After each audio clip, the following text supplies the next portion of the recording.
Hello दोस्तों, एक electronic system channel में आपका स्वागत है। आज हम बात करेंगे एम्पलीफायर की जो पावर सप्लाई होती है उसके बारे में।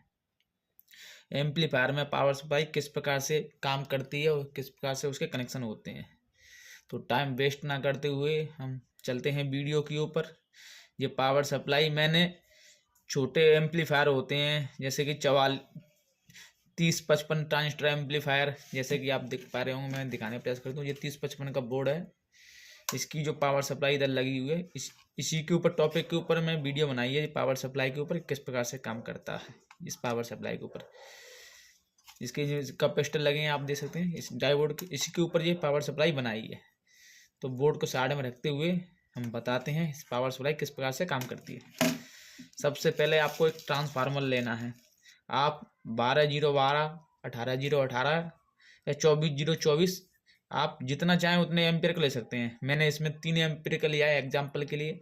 आप 5 एम्पियर, 8 एम्पियर, 10 एम्पियर जो भी आपको मिले आप ले सकते हैं। तो किस प्रकार से काम करता है, सबसे पहले ट्रांसफार्मर के हम प्राइमरी के दो वायर होते हैं, उनके कनेक्शन इस प्रकार से होते हैं। जैसे कि आप देख पाना, ये प्राइमरी का एक ये हो गया, एक ये से हो गया। इस बीच में स्विच दिया हुआ है, ये स्विच है।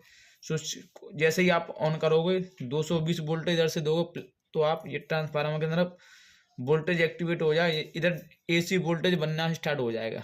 12-0-12 एसी इधर की साइड आप यहाँ से वोल्टेज करेंगे तो 12-0-24 इधर से आएगा। अगर आप सेंटर से नापोगे तो इधर 12 आपको देखने को मिल जाएगा। लेकिन अधिकतर एम्पलीफायर के अंदर बीच वाला लूप होता है, वो ग्राउंड होता है, और इधर 12 और इधर 12 आपको देखने को मिल जाते हैं। अगर आपका एम्पलीफायर ज़्यादा वोल्टेज का है तो आपको 24 वोल्टेज इधर, 24 वोल्टेज इधर। 36 वोल्ट का है तो 36 वोल्टेज इधर, 36 वोल्ट इधर, 36-0 इसी प्रकार से।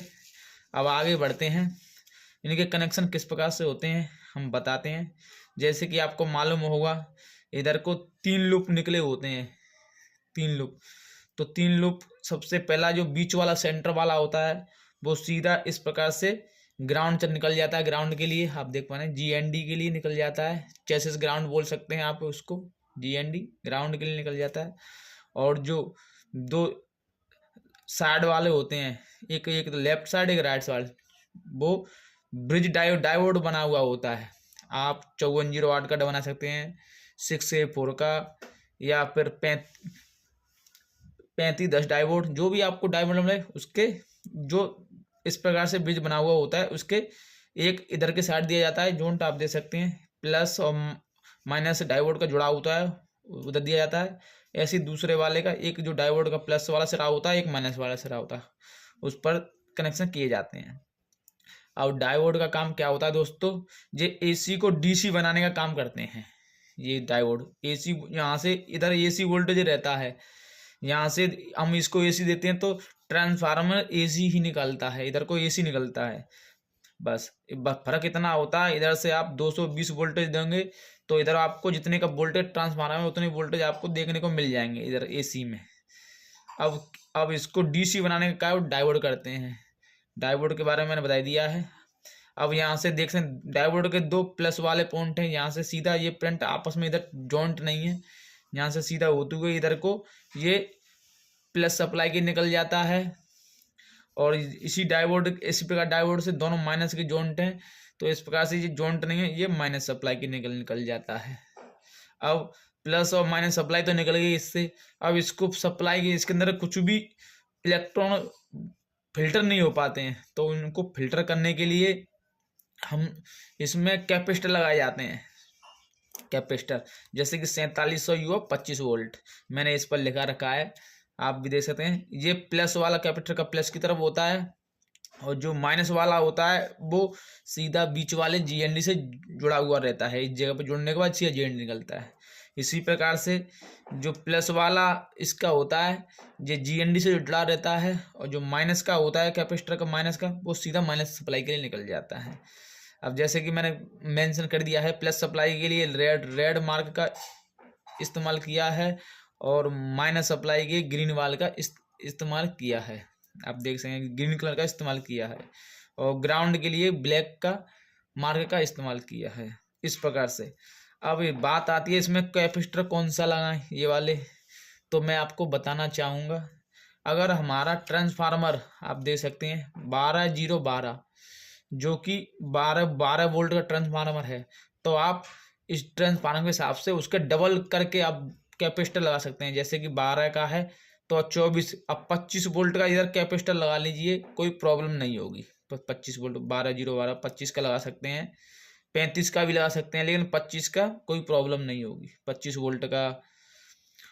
अगर आपका एम्पलीफायर 18018 तो 18 के डबल आपके 36 हो गए, तो आप 40 वोल्ट का 45 वोल्ट का कैपेसिटर लगा लीजिए, कोई प्रॉब्लम नहीं होगा। अगर आपका ट्रांसफार्मर 24024 का है तो आप इस यहाँ 24 के डबल करोगे तो आप 50 वोल्ट जो हो जाएंगे, तो आप 63 वोल्ट का भी इधर कैपेसिटर लगा लीजिए, इससे कोई आगे दिक्कत नहीं आएगी। आपका कैपेसिटर का होता क्या है दोस्तों, जैसे कि जब ट्रांसफार्मर से इस इधर से सप्लाई जाती है तो कैपेसिटर अपने अंदर सप्लाई को स्टोर करके रखता है। तो इसका इसके वोल्टेज थोड़ा आपको ज़्यादा बढ़ के मिलेंगे, इधर बढ़ के मिलते हैं इस प्रकार। तो ये कैपेसिटर ब्लास्ट ना हो इसलिए थोड़ा ज़्यादा वोल्टेज का कैपेसिटर काम कर जाएगा। यूएफ माइक्रोफैरड यूएफडी आप कितना भी रख सकते हैं, लेकिन कोशिश करें आप बड़े एम्पलीफायर के लिए ज़्यादा यूएफ रखेंगे तो आपका एम्पलीफायर अच्छे से वर्क करेगा, दबेगा नहीं, एम्पियर प्रॉपर निकालेगा। अगर इधर से डीसी आपको अच्छा करंट निकलेगा। क्या दोस्तों, एम्पलीफायर के अंदर आपने देखा होगा कुछ एम्पलीफायर के अंदर कैपेसिटर इसी प्रकार से पैरेलल में 3 या 4 कैपेसिटर लगे होते हैं। आप देख सकते हैं 2 इधर की साइड, 2 इधर की साइड, या फिर 3 इधर की साइड, 3 इधर की साइड। तो उससे क्या होता है, कैपेसिटर जितना करंट अच्छा अपने अंदर स्टोर रखेगा, उससे यह है कि साउंड क्वालिटी उतनी ही अच्छी आएगी।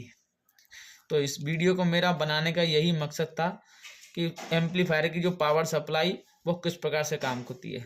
छोटे छोटे बोर्ड होते हैं, जैसे कि ये 3055 का ये बोर्ड है, इस प्रकार के इस पर तो केवल 2 कैपेसिटर लगे हैं। आप देख सकते हैं, अब जिस पे लिखा हुआ है 2200 35 वोल्ट का, तो आप देख सकते हैं इसको 12012 पर चला सकते हैं या फिर 18018 पर भी चला सकते हैं, तो चल जाएगा। 35 वोल्ट से अगर ऊपर वोल्टेज बनता है तो ये कैपेसिटर फटने के चांसेस बढ़ जाते हैं इसके अंदर। और ये 30 वोल्ट तक तो काम कर जाएगा ये कैप, ये उससे 5 वोल्टेज नीचे रखने हैं। अगर 35 वोल्टेज भी हो गया तब भी कैपेसिटर के फूलने के चांसेस बढ़ जाते हैं। अगर 35 से ऊपर जाता है तो फटने के चांसेस बढ़ जाते हैं। ये इसी बोर्ड के ऊपर सब पावर सप्लाई का सर्किट डायग्राम बनाया है, ये आप देख सकते हैं कि बस मैंने इसमें 12012 3 एम्पीयर का ट्रांसफार्मर ड्रॉ किया है। लेकिन आप जब भी आप बोर्ड पर लगाएं ये, तो इस पर आप अपने हिसाब से सबसे पहले आपको कैपेसिटर की वैल्यू देखनी है। ये छोटे छोटे कैपेसिटर ये लगे हैं, इनकी सबकी वैल्यू देखने के बाद ही आपको ट्रांसफार्मर लगाना है। आपने इधर लगा दिया 36036 और कैपेसिटर की वैल्यू आपकी थोड़ी कम वोल्टेज की है, तो क्या होगा, जैसे ही आप लगाओगे ट्रांसफार्मर 36036 का, ये कैपेसिटर फट जाएंगे, जिससे आपकी सप्लाई ड्रॉप हो जाएगी और एम्पलीफायर काम ही नहीं करेगा। तो इस ट्रांसफार्मर का मेन मकसद यही था। अब आजकल जो नए एम्पलीफायर आ रहे हैं उनके अंदर एक सॉफ्ट स्टार्टर लगा हुआ होता है। सबसे पहले क्या करते हैं, जैसे हम एम्पलीफायर को ऑन करते हैं तो इस सॉफ्टवेयर स्टार्टर स्टार्ट होने से पहले एम्पलीफायर चालू होता है, उसके बाद सॉफ्टवेयर स्टार्ट होने के बाद दोबारा से चालू होता है। उसका भी मैं वीडियो किसी अलग टॉपिक पर बना दूंगा। तो आपको हमारी वीडियो कैसी लगी आप कमेंट में ज़रूर बताएं। इस प्रकार की मैं वीडियो लाता रहता हूँ। आप